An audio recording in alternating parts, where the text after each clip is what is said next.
बिस्मिल्लाहिर्रहमानिर्रहीम। I hope कि आप बिल्कुल ठीक हैं। आज की ये वीडियो, जैसा कि आपको टाइटल से अंदाज़ा हो गया, डिप्टी ने मुझसे इंटरव्यू में क्या क्वेश्चंस पूछे, मेरा अपना एक्सपीरियंस आईएसएसपी के सबसे रीसेंट बैच का है और इसमें मुझसे क्या क्वेश्चंस पूछे गए, ये एक उनका ब्रीफ है कि इस वीडियो में क्या क्या कुछ आने वाला है। आईएसएसबी में एक डिप्टी का ही इंटरव्यू होता है जिसमें सबसे कम टाइम में वो आपको सबसे ज़्यादा जज करते हैं, मैनिपुलेट करके आपसे इंफॉर्मेशन लेते हैं और सब कुछ आपसे रिलेटेड आपसे पूछ लेते हैं। ज़्यादातर इंटरव्यूज 15 टू 30 मिनट्स में एंड हो जाते हैं। इसमें आपसे काफ़ी सारे क्वेश्चंस पूछे जाते हैं। ये इंटरव्यू साइक और जीटीओ से इसलिए डिफरेंट होता है क्योंकि साइक के पास आपका काफ़ी सारा रिटन मटेरियल होता है आपको जज करने के लिए। जीटीओ के पास भी इसी तरह जीटीओ डे होता है कंप्लीट, जिसमें वो आपको देखता है, ऑब्जर्व करता है। लेकिन डिप्टी के पास सिर्फ 15 टू 30 मिनट्स होते हैं जिसमें उसने आपसे इंफॉर्मेशन लेनी होती है और बहुत कम इंटरव्यूज होते हैं जो इससे ज़्यादा टाइम तक जाते हैं। होता ही है कि आप जोहर हॉल में होते हैं, वहाँ पे अनाउंसमेंट हो जाती है कि किन लोगों के इंटरव्यूज आज होने हैं। बाकी कुछ लोगों को जीटीओ टास्क के लिए भेज दिया जाता है। फिर जब आप इंटरव्यू के लिए जाते हैं तो आपको बिठा दिया जाता है रूम के बाहर के, जब तक लाइट ब्लिंक नहीं होती तब तक आपने डिप्टी के ऑफिस नहीं जाना। जब लाइट ब्लिंक होती है आप अंदर जाते हैं, इंस्ट्रक्शन मिलती है आपको बैठने की, आप बैठते हैं। फिर आपका फॉर्मली एक इंटरव्यू स्टार्ट हो जाता है। बाकी कुछ चीज़ें इस तरह थी कि मैं भी जाने से पहले लोगों से इंफॉर्मेशन वगैरह ली हुई थी कि क्या होता है, कैसे होता है। और मुझे हर किसी ने कहा था कि अपना इंट्रोडक्शन ज़रूर प्रिपेयर कर लेना, क्योंकि जैसे ही आप डिप्टी के ऑफिस जाओगे तो आपसे सबसे पहला क्वेश्चन ये होगा। बट जब मैं गई तो इंटरव्यू स्टार्ट हुआ। स्टार्टिंग इंटरव्यू की इंग्लिश में ही थी और वो कुछ यूं था कि स्टार्ट के 5-6 क्वेश्चंस में कुछ नहीं पूछा गया, बल्कि मुझे मेरे बारे में बताया गया। वो कुछ ऐसे था, so you are Qurratulain Mubarak. Yes sir. That's really brilliant. And your father is retired from army. Yes sir. Oh my God, very interesting. And now your brother is in army. Yes, sir. Fantastic. Very fantastic. In which unit your brother is now? I told the unit. Then he asked when my father got retired. I told. Then when my brother joined army. And you completed your metric from this school with this % of marks. Yes, sir. And you did your FSC with additional maths from this college with this grade? Yes, sir.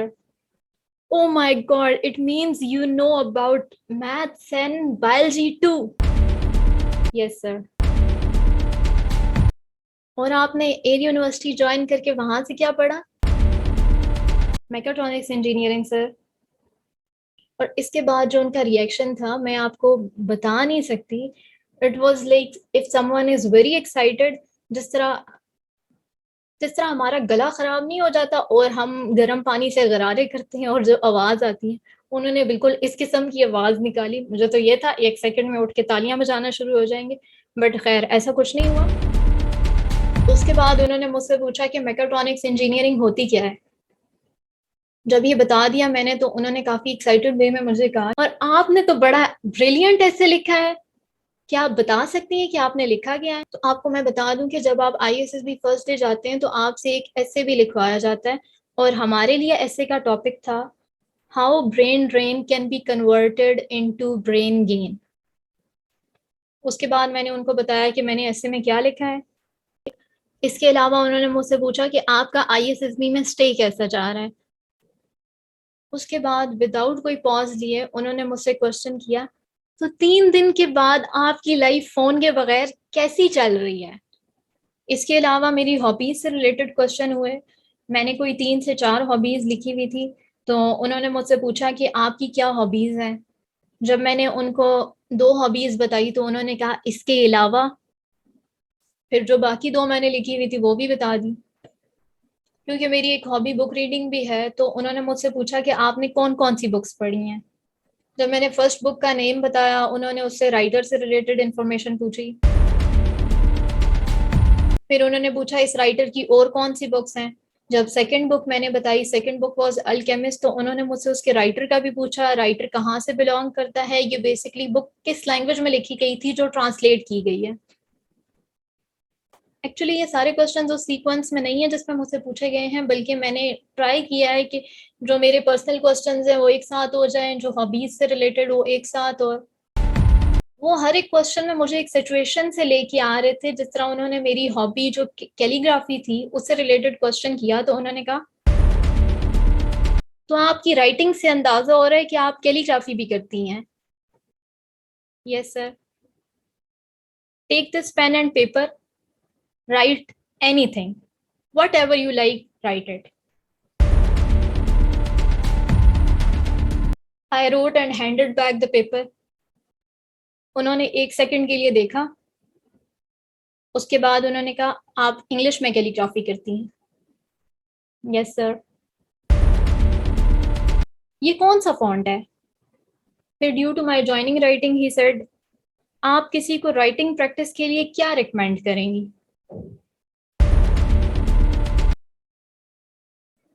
अब जब बात आती है course related question की, तो like अमूमन ये सुना जाता है, आप लोग भी बाहर सुनेंगे, कि आईएसएसबी में आपसे कोर्स रिलेटेड क्वेश्चंस नहीं होते, बल्कि ये वो चीजें होती हैं जो पैनल इंटरव्यू में आपसे पूछी जाती हैं।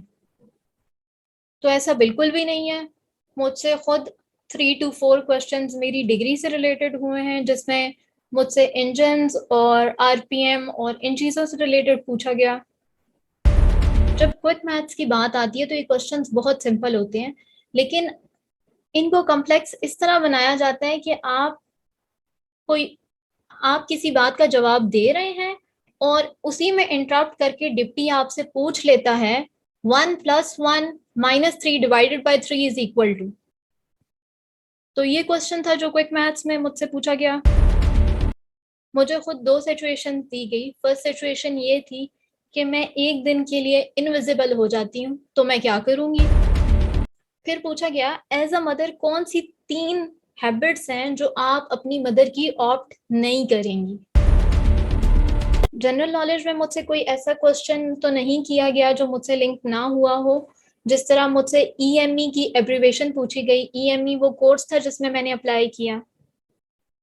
इसके अलावा मेरे फादर की एजुकेशन, क्योंकि मैंने अपने आईएसएसबी फॉर्म में एलएलबी मेंशन किया हुआ था, तो उन्होंने मुझसे एलएलबी की एब्रीवेशन पूछी। उसके अलावा मेरे फादर का करंट ऑक्यूपेशन नेक्टा था, मुझसे नेक्टा की फुल फॉर्म पूछी गई। और एक क्वेश्चन इक्वेलिटी रिलेटेड था कि किन एरियाज में आपको लगता है इक्वेलिटी नहीं है, जो मेरे एक टॉपिक से ही मोल्ड होके आया था, तो उसको थोड़ी जनरल नॉलेज की डायरेक्शन मिल गई थी। अब अगर आपको मैं अपनी रूममेट्स के बारे में बताऊं, तो सारे डिप्टीज सेम नहीं थे। अब लाइक मेरे वाले जरा हाइपर एक्साइटेड किस्म के थे और एक दो और डिप्टी इस तरह के थे, लेकिन सब ऐसे नहीं थे। मुझे मेरी एक फ्रेंड ने बताया कि उसका डिप्टी भी काफी ओवर एक्साइटेड किस्म का था, और वो उनसे क्वेश्चंस हर 1 मिनट बाद ये क्वेश्चन करता था, और बताएं जरका कैसी हैं आप। तो इस तरह की भी सिचुएशंस हो सकती हैं। मेरी रूममेट से मैथ्स के ज्यादा क्वेश्चन किए गए। इसके अलावा डिपेंड करता है कि आप क्वेश्चंस को आंसर किस तरह कर रहे हैं और वो कितनी डेप्थ में चले जाते हैं। तो अब इस वीडियो से आपको अंदाजा हो गया होगा कि 80% क्वेश्चन जो हैं वो आपसे रिलेटेड होते हैं। कुछ क्वेश्चंस होंगे जो सिचुएशन और इस तरह के होंगे, मतलब कोई ऐसी बात नहीं हो रही जो आपकी नॉलेज या रीच से बाहर है। इसके अलावा मैं आपको ये कहना चाहूंगी कि आप जो अपने आईएसएसबी के फॉर्म्स फिल करते हैं, उनमें जो चीज़ें फिल कर रहे हैं ज़रूर याद रखें।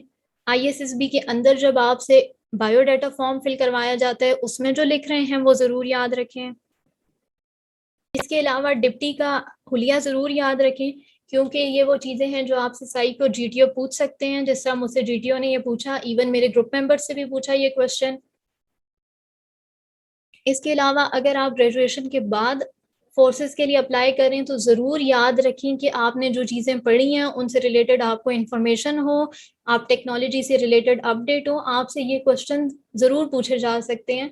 अब ये बात वैसी नहीं रही कि आपसे सिर्फ पैनल इंटरव्यू में पूछा जाएगा, बल्कि मेरे पर्सनल एक्सपीरियंस में मुझसे ये चीज़ें डिप्टी ने पूछी हैं।